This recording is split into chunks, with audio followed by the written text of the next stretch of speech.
कृष्णाय गोविंदाय नमो नमः। सर्वमंगलमांगल्ये शिवे सर्वार्थसाधके शरण्ये त्र्यंबके गौरी नारायणी नमोस्तुते श्रीगुरुभ्यो नमः। शेषाय वैदेशिकचक्र प्रधान विक्रोर्धनरक्षणं कलसान्तरेशम् आश्रित्य विश्वमख्यं विदधाति धाता श्रीविक्रणाक्षरवज्जीवं नमामि।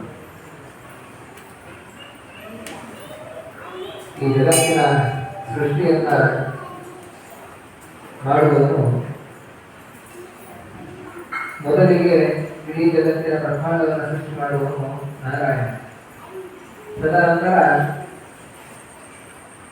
ಆ ನಾರಾಯಣನ ನಾಭಿ ಕಮಲದಿಂದ ಜನಿಸಿದಂತಹ ಸುಸರ್ಮಿತ ಬ್ರಹ್ಮ 14 ಲೋಕಗಳಲ್ಲಿ ಅನೇಕ ವಿಧವಾದಂತಹ ಸೃಷ್ಟಿಯನ್ನ ಮಾಡುತ್ತಾನೆ. ಅನೇಕ ರೀತಿಯಲ್ಲಿ ಅನೇಕ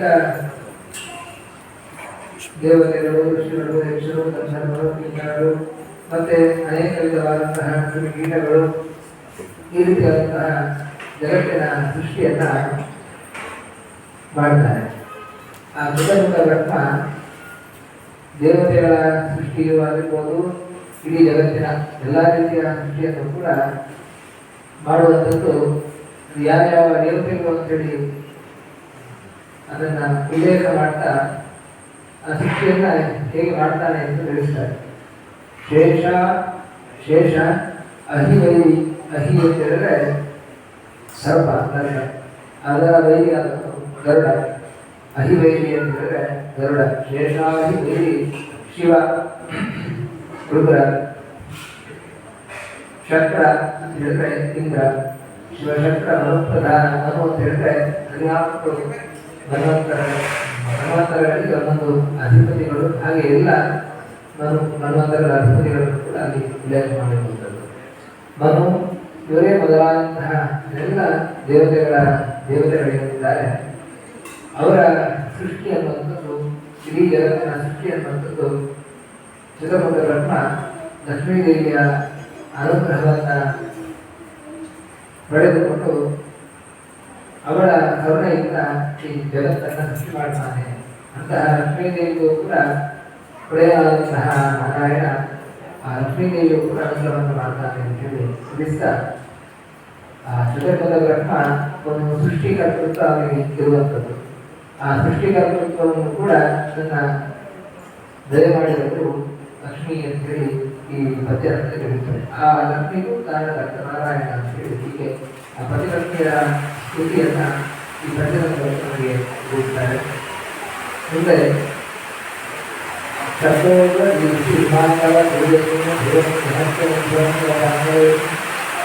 ಆಶ್ರಿತ್ಯ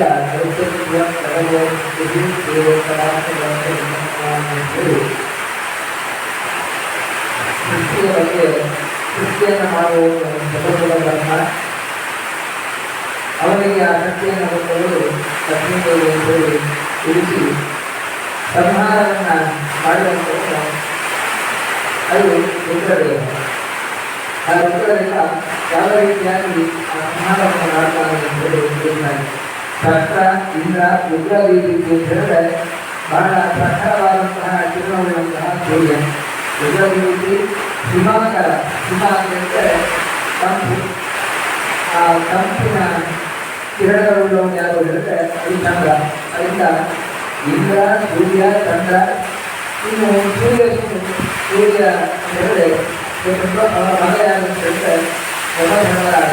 ಆ ಯಮಧರ್ಮರಾಯ ಸೂರ್ಯನು ಇವರೇ ಮೊದಲಾದಂತಹ ದೇವತೆಗಳನ್ನು ಪ್ರಳಯ ಕಾಲದಲ್ಲಿ ಸಂಹಾರ ಮಾಡುವಂಥವನು ರುದ್ರ. ಮನುಷ್ಯರನ್ನ ಸಂಹಾರ ಮಾಡುವುದರಲ್ಲಿ ಅವರಿಗೆ ಅರ್ಥವೇ ಇಲ್ಲ, ವಿಶೇಷವಿಲ್ಲ.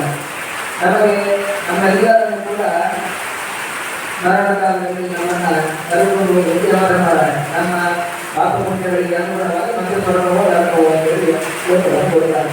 ಅಂತಹ ಯಮಧರ್ಮನನ್ನು ಕೂಡ ಸಂಹಾರ ಮಾಡುವಂಥದ್ದು ರುದ್ರದೇವ. ಅಂತಹ ರುದ್ರದೇವ ಅಖಿಲ ಜಗತ್ತಿನ ಸಂಹಾರವನ್ನು ಮಾಡ್ತಾನೆ ಪ್ರಳಯಕಾಲದಲ್ಲಿ.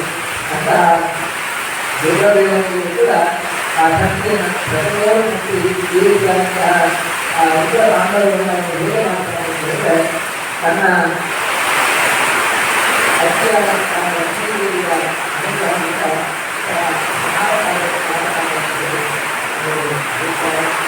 ಈ ರೀತಿಯಾದಂತಹ